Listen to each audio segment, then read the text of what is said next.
seyogianya orang yang junub, orang yang mens, nifas, sebelum mandi jangan potong kuku, jangan cukur rambut, jangan bekam, jangan donor darah. Kenapa? Sebab nanti anggota tubuh itu akan dikembalikan lagi di akhirat. Kalau dipotong belum mandi dalam keadaan mens atau junub atau motong rambut, maka ini rambut akan dikembalikan di akhirat dalam keadaan berhadas, sehingga nanti tiap-tiap rambut itu akan dituntut dengan sebab masih berhadas.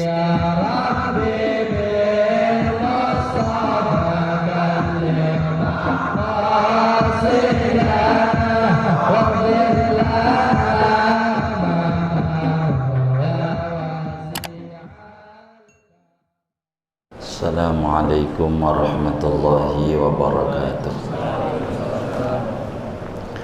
Bismillahirrahmanirrahim. Alhamdulillahi rabbil alamin. Wassalatu wassalamu ala sayyidina Muhammadin wa ala alihi wa sahbihi ajma'in. Wa yanbaghi, betul ya? Halaman berapa itu? 70 baris atas. Yang terjemah 70 baris atas. Ustaz kita ya, halaman 79. Wa yanbaghi alla yuzilu qabla al-ghusli sya'ran aw dhafaran wa kadha daman li'anna dhalika yuraddu fil akhirati.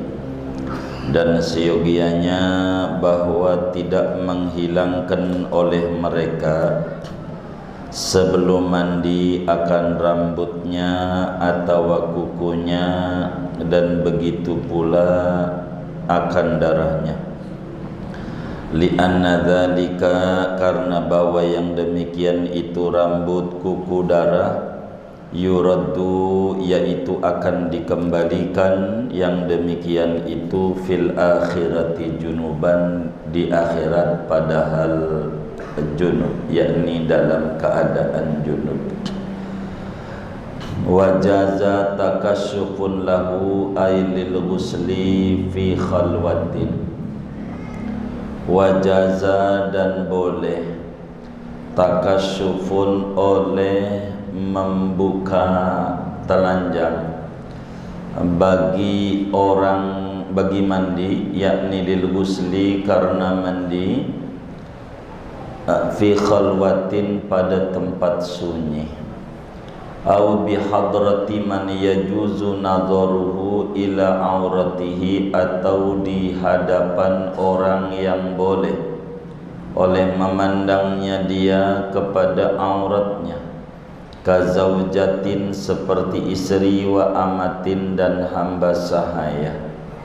Wasatru afdalu, dan adapun menutup aurat itu lebih utama.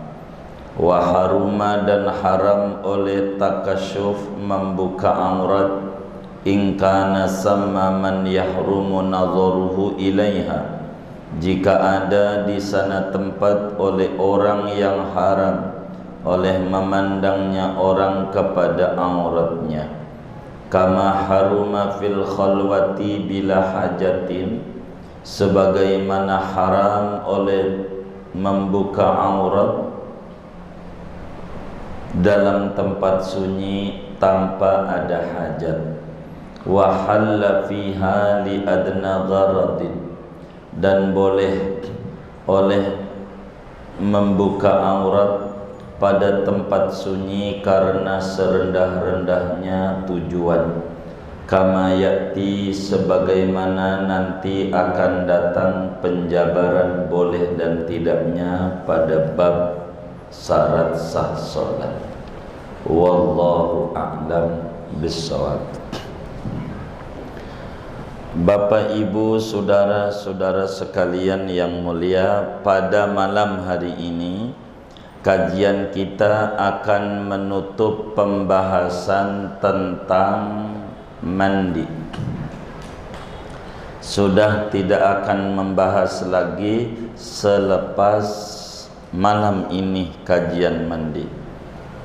Di antaranya, apakah ketika orang itu junub habis bersetubuh, ataukah habis keluar mani, ataukah habis lagi lagi nifas, apakah boleh motong kuku, motong rambut, begitu juga bekam, donor darah dan sebagainya. Itu bagaimana hukumnya? Jazakallah khair. Maka saudara, memang ulama berbeda-beda pandangan pada bagian ini. Imamul Bukhari di dalam kitab Sahihul Bukhari meriwayatkan daripada Imam Atha, seorang tabi'in besar. Beliau bilang, yahtajimul junubu wa yuqallimu adfarahu wa yahliqu ra'sahu wa illam yatawadda. Orang yang junub boleh saja berbekam, ngebuang darah. Orang yang junub boleh saja donor darah. Orang mens boleh, motong kuku boleh, nyukur rambut boleh, meskipun belum berwudu dulu nyukurnya. Namun kata Fathul Mu'in, seyogianya, ini kalimat seyogianya ini ada dua pengertian. Bisa sunat, bisa wajib. Kata Fathul Mu'in, seyogianya orang yang junub, orang yang mens, nifas, sebelum mandi jangan potong kuku, jangan cukur rambut, jangan bekam, jangan donor darah, jangan. Kenapa? Sebab nanti anggota tubuh itu akan dikembalikan lagi di akhirat.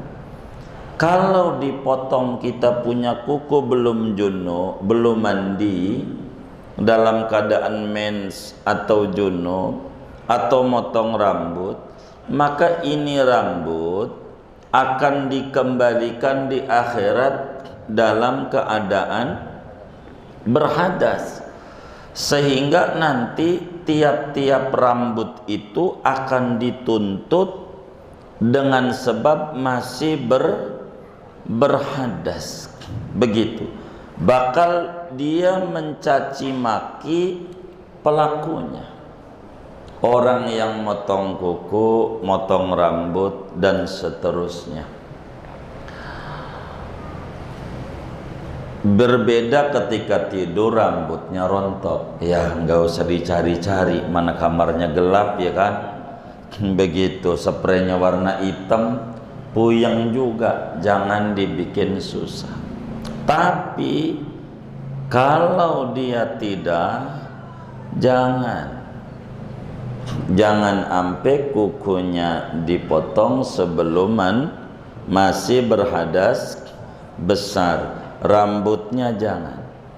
Ini dijelaskan oleh Imamul Ghazali di dalam kitab Ihya Ulumiddin pada Rub'ul Ibadat.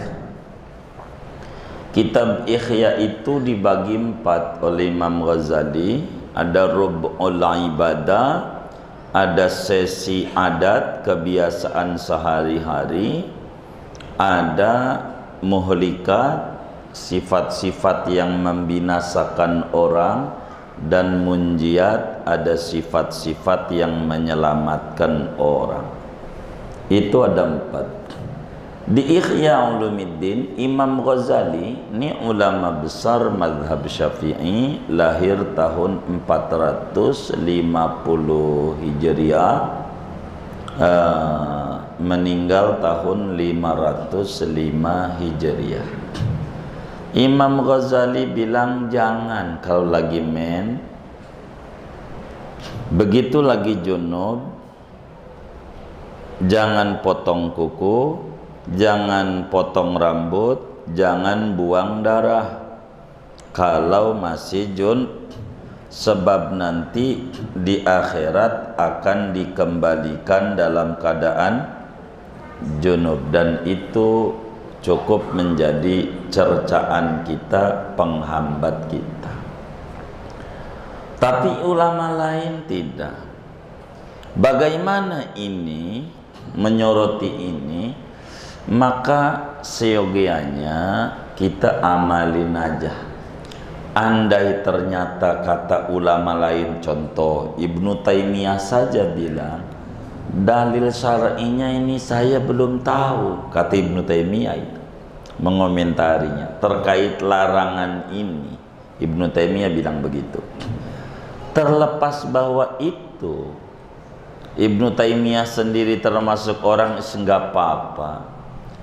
Tapi kalau kita pengen hati-hati, maka ambil saja apa yang ada di Fathul Mu'in. Sebab apa yang dikata oleh Ibnu Taimiyah saya belum tahu hadisnya. Kalimat belum tahu kan bukan berarti tidak ada. Imam Ghazali radhiyallahu anhu barangkali kan menemukan. Sampai Imam Ghazali sebaiknya jangan. Dalam Ihya Ulumuddin itu Imam Ghazali bilang jangan potong kuku, jangan cukur rambut, apa aja. Sebab nanti dibalikin di akhirat dalam keadaan junub. Artinya begini saudara, andai di akhirat ternyata enggak tuh, rambut itu enggak bakal nuntut kita, kuku enggak bakalan nuntut kita lagi dipotong, kan enggak apa-apa. Enggak apa-apa. Kita enggak motong kuku, enggak motong rambut kan enggak bermasalah. Begitu. Emang juga enggak apa-apa. Tapi bila apa yang dikata oleh Imam Ghazali ini bermasalah, maka bakal kerepotan kita ngadepin di akhirat. Maka muslim yang baik harus mengambil tindakan preventif. Apa yang dikata Imam Ghazali? Imam Ghazali ini ulama besar. Bahkan dalam riwayat Alam Arwah menjadi sampel umat yang dialog dengan Nabi Allah Musa alaihi salam. Rasulullah sallallahu alaihi wasallam dalam hadisnya menyatakan ulama'u ummati ka'ambiyai Bani Israel. Kata Nabi, ulama di umatku itu pangkatnya kayak Nabi di kalangan Bani Israel. Loh, ulamanya doang itu kayak Nabi. Kan pertanyaannya gimana nabinya? Begitu. Itu Nabi Musa ndak terima. Apa iya ulama umat Muhammad lebih sama dengan Nabi Bani Israel? Gimana nabinya? Itu pada paparannya ruhnya Imam Ghazali itu diambil sampel untuk jawab itu Nabi Musa. Ini buktinya Imam Ghazali yang jadiin contoh. Ditanya sama Nabi Musa, man anta? Begitu Nabi Musa nanya, sampean ini siapa? Dijawab oleh Imam Ghazali, ana Muhammad ibnu Muhammad ibnu Muhammad al-Ghazali at-Tusi an-Naisaburi. Bahasa kitanya, nama saya Muhammad, baba saya namanya Muhammad, engkong saya namanya Muhammad. Saya lahir di kampung Tus, gitu. Begitu.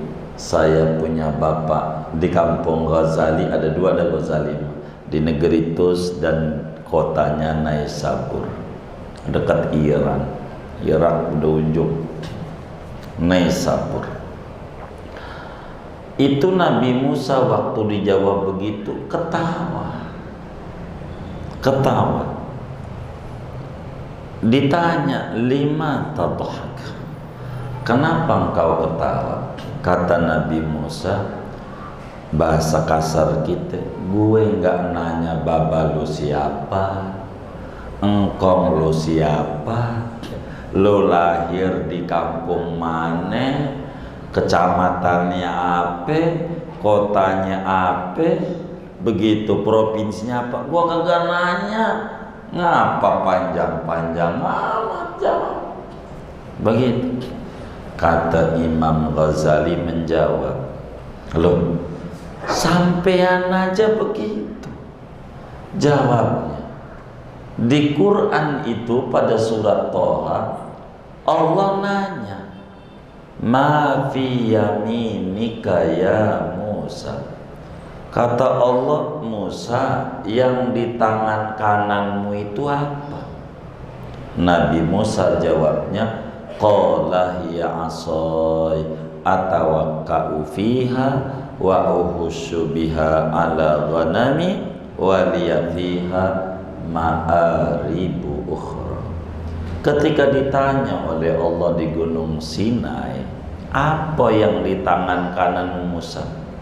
Nabi Musa jawab, ini namanya tongkat ya Allah. Ini bisa buat giring kambing, bisa geprak-geprak pohon, dan masih 1001 manfaat lagi. Kata Nabi Musa, kata Imam Ghazali, jawabnya panjang amat. Yang Allah tanya, di tangan kananmu apa? Jawab aja pendek, tongkat aja. Ngapa panjang-panjang amat? Satu-satu. Ini Nabi yang ulama. Nabi Musa menjawab begini, karena saya sedang bercakap-cakap dengan Allah, maksud saya biar lama bercakap-cakapnya dengan Allah, makanya saya bilang masih 1001 manfaat, biar apa lagi berita, makanya saya lama-lamain. Kata Imam Ghazali, itu dia, karena saya berjumpa dengan Nabi Bani Israel paling topnya Nabi Musa, maka saya lama-lama. Emang ulama umatnya Nabi Muhammad kayak Nabi di kalangan Bani Israel. Itulah yang Nabi Musa pengen jadi umat Nabi. Ini Imam Ghazali hebat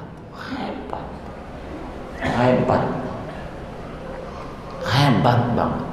Itu Imam Ghazali. Tapi kehebatan Imam Ghazali itu ada sabab musababnya. Abahnya itu tukang jahit, tukang tailor, bikin celana pangsi keliling-keliling. Itu Ghazali itu begitu, tukang tenun. Abahnya itu keliling jual celana pangsi itu, gitu. Jadi jual. Jadi karena keliling-keliling, kalau dimodernin ya kayak Gojek dah. Jadi kan keliling-keliling ketemu mana masjid, mana ini, macam-macam kampung. Kayak Gojek kan ketemu macam-macam kampung. Ada pengajian, kiai tafsir, selalu di hatinya, ya Allah pengen anak saya jadi kiai ahli tafsir. Begitu. Ngasih 1.000 rupiah semampunya dia, biar duit dia kemakan sama ulama, biar nanti anaknya jadi ulama. Ntar ada ahli Quran begini, ahli fikih begini, macam-macam kiai.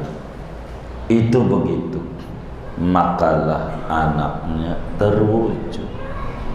Orang biasa bapaknya, anaknya jadi ulama, gedenya ulama. Enggak kayak kita TPA, ya Allah, sampai gurunya nagih udah 2 bulan belum ngasih juga. Begitu, sampai 2 bulan. Ya kali, sampai gurunya nagih.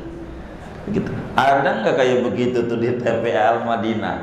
Nggak ada, alhamdulillah. Udah ada doa. Ya, makasih. Sebagai makasih. Begitu. Jangan sampai minimal tuh si guru TPA tuh disamakan sama rumah sakit. Sama aja sama rumah sakit. Udah bagus.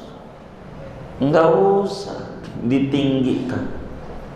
Wis disamain rumah sakit aja itu kita. Itu udah luar biasa. Lah kan kita belum sakit, udah ngasih dulu. Buat apa? Iya, buat bayar sakit. Inden.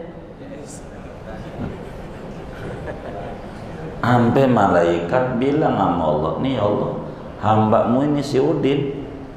Ini kalau namanya Udin, udah cukup buat bayar rumah sakit. Tolonglah kasih sakit. Karena memang dia nabung tiap bulan, minta sakit, minta sehat, minta sakit. Kalau minta sehat, misi aja kotak amal Masjid Al-Madinah tuh, as-shadaqatu tadfa'ul bala. Mamanya minta sehat. Begitu. Ada nggak yang minta sakit? Nggak ada, alhamdulillah. Begitu. Ini Fathul Muin ini mengutip kalam Imam Ghazali. Jadi Imam Ghazali bilang sebaiknya kalau lagi intinya lagi beradas besar, jangan potong kuku, jangan potong rambut, jangan buang darah. Buang darah tuh bekam, apalagi donor darah apa aja dah, begitu. Kemudian wajaza takasyufun lahu ailil ghusli fi khalwatin aw bi hadrati man yajuzu nadharuhu ila auratihi. Lalu pertanyaannya, kalau mandi itu apakah harus pakai, orang Sunda, kemben? Begitu. Apa harus menutup aurat atau telanjang bulan? Begini saudara, aurat itu apa begitu? Aurat itu bahasa Arab, bahasa Indonesianya maknanya kekurangan. Aurat itu bahasa Indonesianya maknanya an-naqs, kekurangan. Maka ada dalam hadis itu, barang siapa menutup aurat saudaranya di dunia, maka kelak aurat dia bakal ditutup oleh Allah. Maknanya menutup kekurangan saudaranya. Kedua, aurat itu maknanya sesuatu yang dianggap buruk, dianggap jelek kalau nampak. Lalu apa yang dimaksud dengan aurat? Dalam terminologi agama, aurat itu artinya ma yajibu satruhu fi sholati wa ma yahrumun nazaru ilaihi. Yang namanya aurat itu sesuatu yang wajib ditutup ketika sholat dan sesuatu yang haram memandangnya. Jadi aurat itu pengertian agamanya perkara yang wajib ditutup ketika sholat dan perkara yang haram dilihat. Itu namanya aurat. Karena itu saudara, aurat ini beda-beda tergantung kemana larinya. Ke sholat, laki-laki kalau sholat antara pusar dan lutut, dadanya kemana-mana boleh saja, sah sholatnya, namun kurang adab, tapi sah sholatnya. Perempuan kalau dalam sholat seluruh badannya kecuali telapak tangan, batas pergelangan ini, luar dalamnya, dan wajah.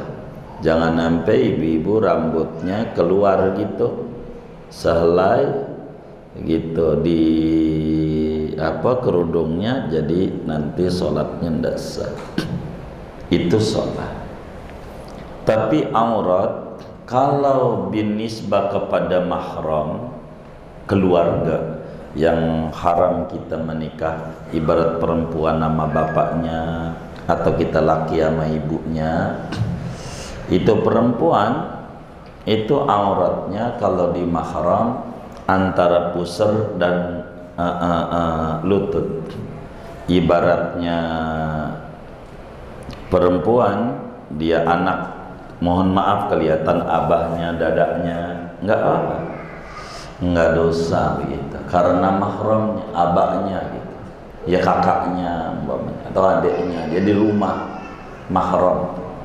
Itu begitu. Begitu juga seturu-turu perempuan, sama perempuan dadanya kemana-mana, yang wajib ditutup antara pusar dan lutut kalau sesama perempuan.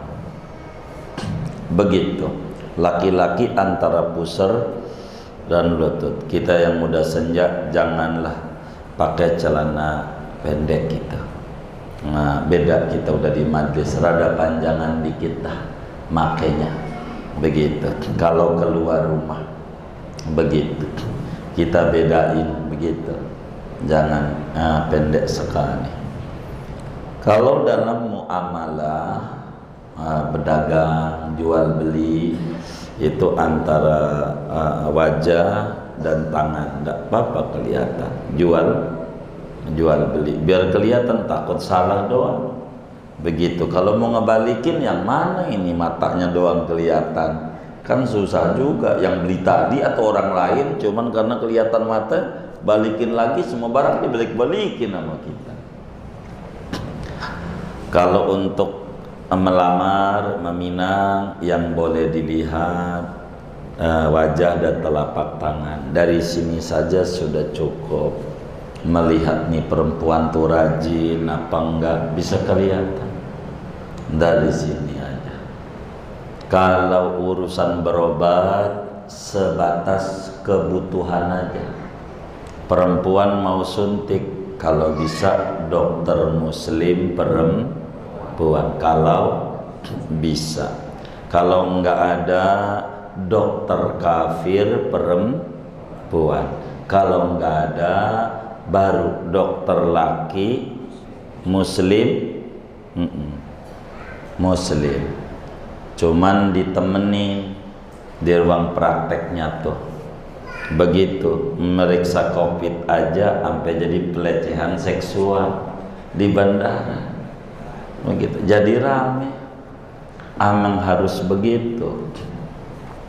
Berobat boleh tuh dokter lihat pantatnya, wong nyuntik, jangan merem gitu. Wong nyuntik merem, kena segala macam. Iya, boleh lihat, boleh yang kayak gitu. Tapi ini zaman akhir, cukur aja tuh perempuan ke salonnya, yang salonnya laki. Aduh, bingung juga saya. Yang perempuan aja. Jadi pengantin sekarang begitu. Oh begitu. Ya Allah, bencong lagi, Masya Allah. Jangan lagi. Iya. Ada macam-macam aurat. Nah, bagaimana dengan suami dan istri? Itu mau boleh. Lihat mananya aja suami istri. Boleh enggak, Bang? Boleh yang suami istri ya. Boleh lihatnya. Boleh. Begitu. Maka nanti kita ngomongin berbicara mandi. Boleh enggak mandi bareng suami istri? Kan begitu ini materi kita. Kan harus buat pembukaannya dulu. Gitu. Bagaimana kalau mandi telanjang bulat? Mandi boleh enggak?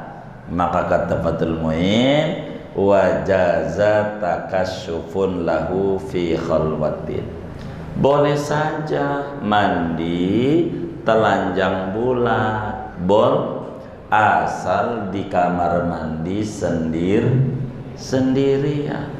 Boleh tuh. Jadi telanjang bulat auratnya kemana-mana, lagi mandi boleh, asal satu mandinya sendirian, dua mandinya bersama orang yang boleh melihat semuanya, istri, suami, boleh. Nabi kan mandi bareng sama istri Siti Aisyah, segayung ini ember, mandi gantian, boleh. Nabi begitu, boleh. Udah pernah belum nyontoh Nabi mandi bareng sama istri? Belum. Innalillahi wa inna ilaihi raji'un. Ini jangan sampai keburu meninggal dunia belum ngamalin ajaran Nabi. Maulidnya mau nyontoh apanya? Kan laqad kana lakum fi rasulillahi uswatun. Apanya uswatun? Apanya aja, termasuk mandi bareng. Begitu sama istri. Ini pulang ngaji lah. Hah? Iya gitu dah. Begitu. Boleh mandi. Cuman bagusnya mana? Bagusnya jangan telanjang bulat. Kalau mandi itu minimal pakai sidi. Wasatru afdalu, menutup aurat walaupun di kamar mandi sendirian, walaupun di depan pasangannya suami atau istri, walaupun itu tetap bagusnya jangan telanjang bulat, jangan. Bagusnya kenapa? Rasulullah Shallallahu Alaihi Wasallam dalam hadis riwayat Imam Tirmidzi, di dalam kitab sunannya, Imam Abu Dawud di dalam kitab sunan Abu Dawudnya, Ibnu Majah dalam sunan Ibnu Majahnya, An-Nasa'i dalam sunan An-Nasa'inya, daripada Sayyidina Bahaz bin Hakim. Beliau bilang abahnya pernah nanya, datuknya dia, njitnya Bahaz nih, nanya sama Nabi, nanya, ya Rasulullah, kata kakeknya Bahaz bin Hakim radhiyallahu anhuma, dia bilang, ya Rasulullah, auratuna manati wa manadar. Nabi, kami mau tanya, aurat kami ini apa yang boleh dilihat, apa yang kudu ditinggalin, jangan dilihat orang. Apa jawab Nabi? Qala Rasulullah sallallahu alaihi wasallam, ihfad aurataka illa min zaujatika aw ma malakat yaminuk. Kata Nabi, tolong jaga auratmu, jangan sampai kelihatan, kecuali istri atau hamba sahaya. Bahasa kita, kalau istri boleh dah melihat. Kalau istri, Nabi menjawab begitu, istri lihat boleh. Lalu sahabat ini, kakeknya Bahaz bin Hakim, bertanya sama Rasulullah SAW, ya Rasulullah, idza kana al-qaum ba'duhum fi ba'din, bagaimana kalau sesama jenis laki-laki sama laki-laki, perempuan sama perempuan, bagaimana? Kata Nabi, faqala Rasulullah sallallahu alaihi wasallam, in istata'ta an la yaraha ahadun fala yarayanna, kalau bisa kagak ada yang lihat auratmu satu orang pun, kalau bisa jangan sampai satu orang pun ngelihat aurat kita, walaupun istri kita. Lalu dia nanya malah ke Nabi, ya Rasulullah, ara'aita in kana ahaduna khaliyan, wahai baginda Rasul sallallahu alaihi wasallam, bagaimana kalau lagi sendirian mandinya atau di kamar sendirian? Itu ya Allah, rudalnya tahlilan. Jangan dicatat. Itu bagaimana kalau sendiri? Ara'aita in kana ahaduna khaliyan, bagaimana kalau kita lagi khalwat di tempat sendiri, apakah tetap sebaiknya ditutup wahai Rasulullah? Lalu Nabi jawab, Allahu ahaqqu an yustahya bih, Allah itu lebih berhak untuk kita malu walaupun sendiri, kan malaikat lihat, walaupun sendiri raqib atid lihat, Allah kan maha melihat. Jadi walaupun sendiri mandinya sebaiknya pakai penutup, pakai sidik, jangan telanjang bulat. Itu membuat kurang pada rezeki, seret rezeki kita. Jangan mandi itu minimal pakai sidik, minimal. Begitu Nabi sampaikan. Namun karena maklum kita nggak punya CD, ada satu doang, kalau dipakai nanti nggak pakai. Iya, karena kita emang nggak punya banget. Bagaimana kalau mau mandi telanjang? Nabi ajarkan minimal baca doa waktu mau telanjang bulatnya, Bismillahilladzi la ilaha illa hu. Bismillahilladzi la ilaha illa hu. Siapa mandi baca begitu dalam telanjang bulat, jin pun jin kagak lihat, kagak lihat. Biar kita di kamar mandi itu jangan pakai lama-lama. Bahkan di dalam Sunan Tirmidzi,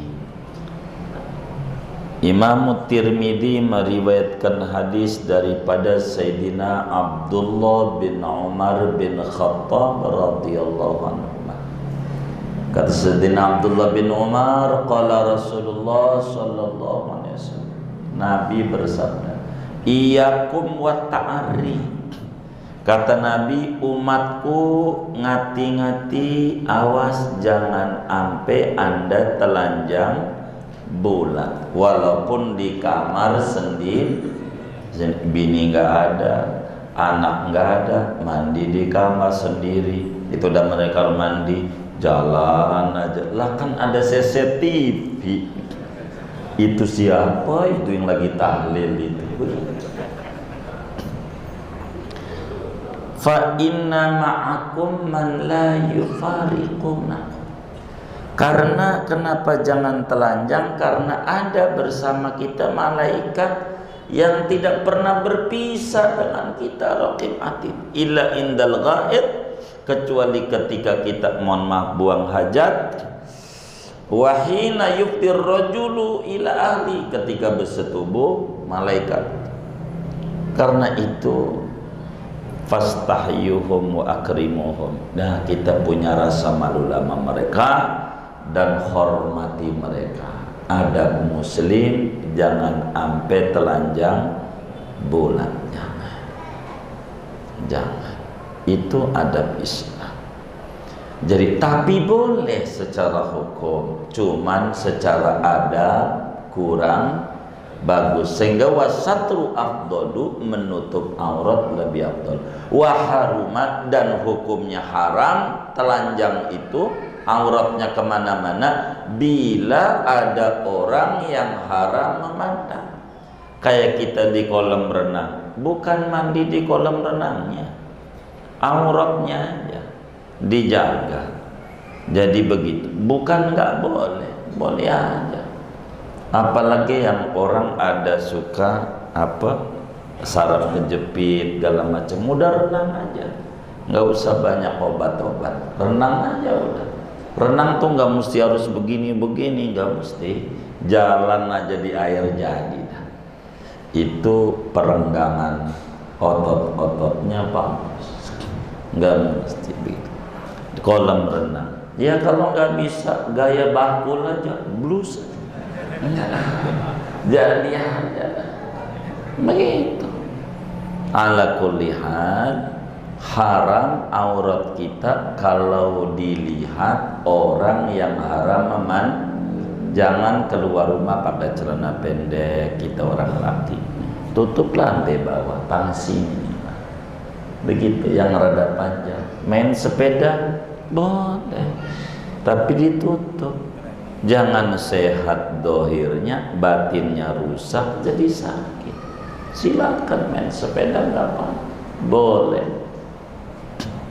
boleh saja yang kayak begitu. Cuman kalau mau main sepeda, yang penting jangan ampe nggak jujur sama istri, bahaya. Sebab ada orang di rumahnya punya sepeda, ditanya sama istrinya, berapa bang? 300.000. Oh 300, iya. Sebab kalau bilangnya dia 15 juta, kan diomelin Nabi ini buang-buang duit. Bilangnya 300. Temennya datang, ih sepeda baru, ih berapa? 300.000. Gua bayarin 1 juta. Oh iya bayar deh. Untung 700.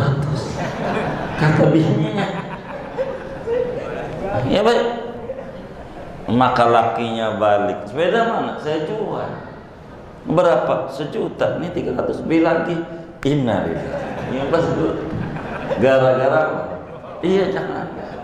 Gitu ya. Sebagaimana di tempat sendiri pun kalau tidak ada hajat haram telanjang. Tapi kalau ada hajat kayak mandi boleh, tapi secara ada bagusnya pakai penutup pakai penutup, biar ditutup begitu, biar ditutup. Ini adab-adabnya di dalam kita mandi. Dengan ini habislah kajian kita tentang mandi.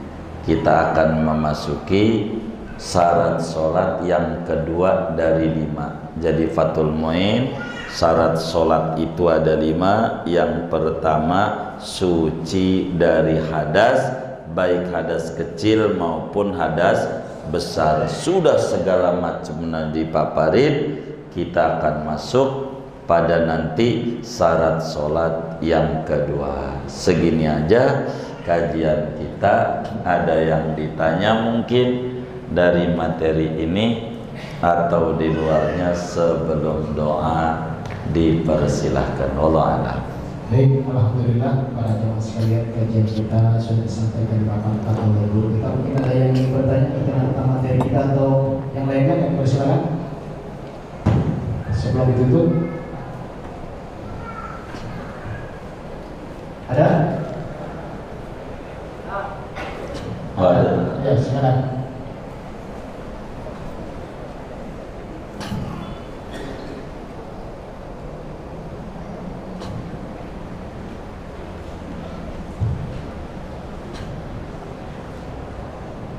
Assalamualaikum warahmatullahi wabarakatuh. Waalaikumsalam.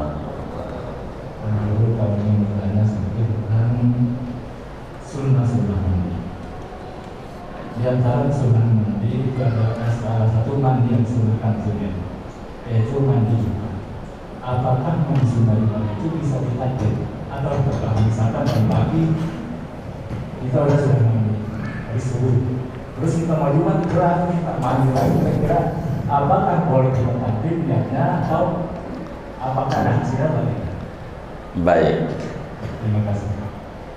Di dalam wudu ada namanya tajdidul wudu. Apakah pada sunnah-sunnah mandi ini ada namanya tajdidul ghusli, yakni mentajdid mandi? Maka para ulama mazhab Syafi'i mengatakan wala yusannu tajdidul ghusli. Tidak sunat mandi diulang. Artinya kalau kita mandi pagi udah mandi Jumat umpama, siang gerah kita mandi, ya mandi aja sebagai mandi adat. Adapun mandi Jumat kalau pagi udah niat mandi, maka tidak sunat ditajdid dengan mandi lagi. Tidak. Tapi kalau dia mau mandi boleh saja, tapi tidak sunat mentajdid mandi sebagaimana tidak sunat sebagaimana dalam wudu ada namanya tajdid wudu. Jadi tidak sunat, bahkan sebagian ulama kita dalam mazhab Syafi'i makruh mentajdid mandi, kurang lebih demikian. Wallahu a'lam. Baik, ada lagi? Silakan.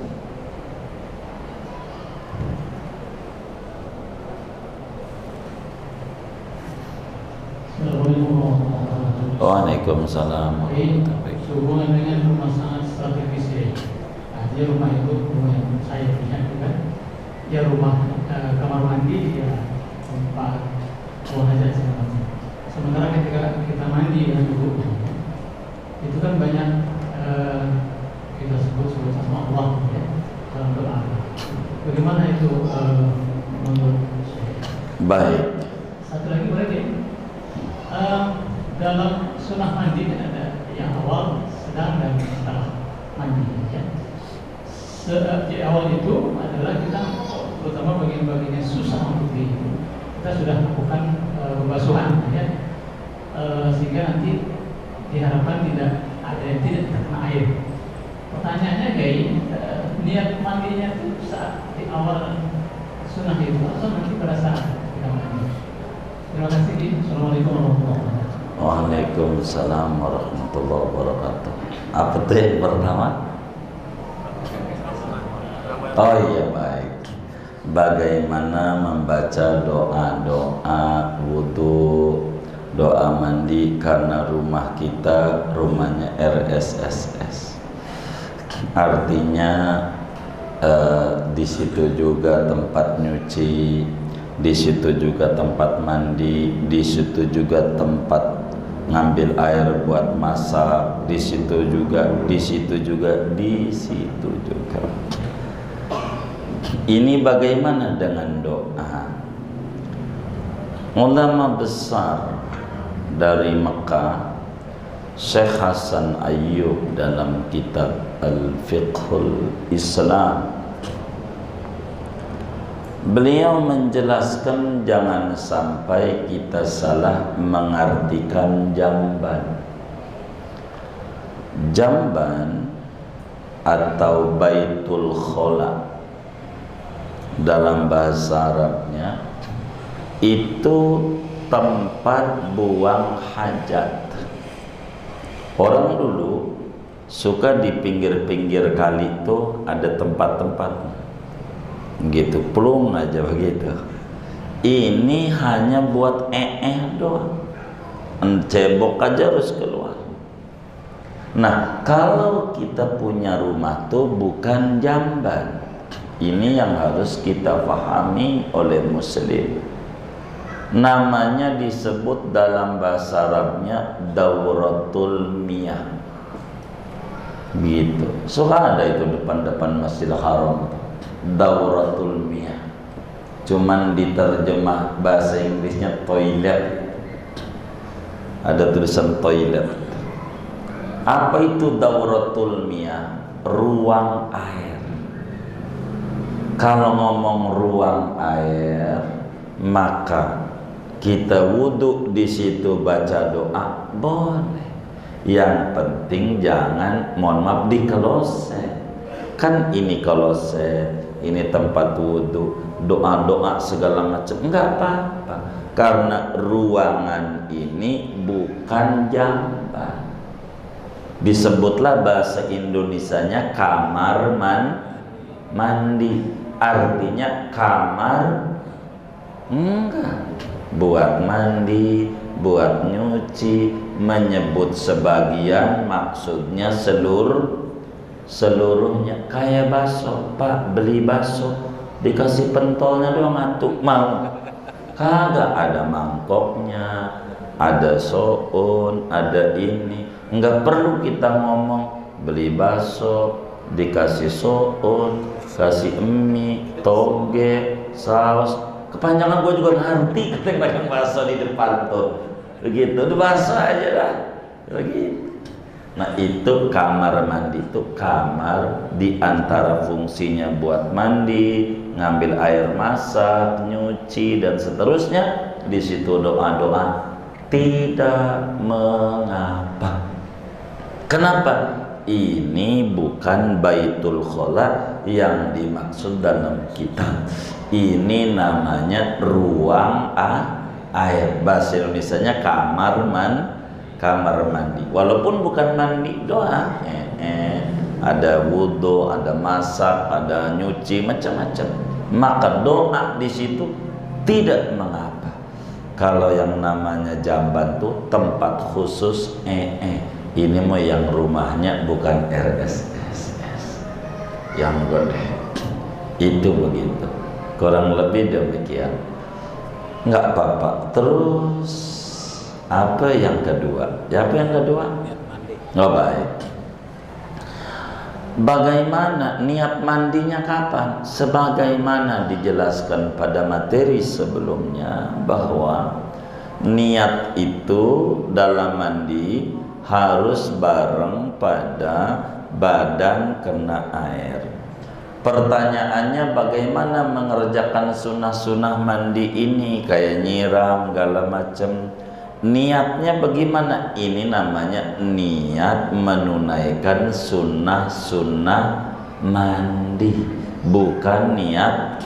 Kalau di situnya udah niat mandi ya jadi, tapi meninggalkan yang afdol, kan dari pahala nantinya.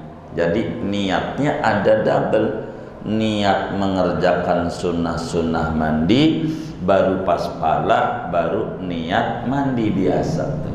Kurang lebih demikian aturannya. Wallahu a'lam. Baik, ada lagi? Kami persilakan. Assalamualaikum warahmatullahi wabarakatuh. Waalaikumsalam. Apakah bagian bawah dagu ini bagi wanita itu adalah aurat atau termasuk wajah atau bagaimana? Assalamualaikum warahmatullahi wabarakatuh. Waalaikumsalam warahmatullahi wabarakatuh. Jadi bagaimana bagian dagu ini kan aurat perempuan antara wajah yang boleh buka sampai telapak tangan. Sebagaimana Allah jelaskan dalam Al-Qur'an, wala yubdina zinatahunna illa ma dhahara minha, yakni ma dhahara kafan wal wajah, zahran wa batinan. Pertanyaannya, bagaimana perempuan yang ini nih kaitannya dengan sholat. Apakah dia pakai jilbabnya nempel begini nih? Apakah harus begini? Mungkin begitu yang ditanya. Enggak, biasa aja, segini aja. Sebab ditaruh di sini nih susah. Jadi ini ketutup bagian bawah ini. Jadi sehingga biasa aja pakai jilbabnya dia nutup kemari, bukan ditaruh di sini. Ditaruh di sini susah naronya, jadi ribet amat ya. Ada yang jilbab disuruh ditaruh di sini, pada waktu dia ruku copot, nggak ada ganjelannya. Ini namanya tasyaddud, berat ya dalam paparannya. Anda biasa aja, sebagaimana ulama-ulama kita menjelaskan, ya begitu. Biasa jepit aja di sini, enggak apa-apa. Kurang lebih demikian. Wallahu a'lam. Baik, cukup ya. Baik.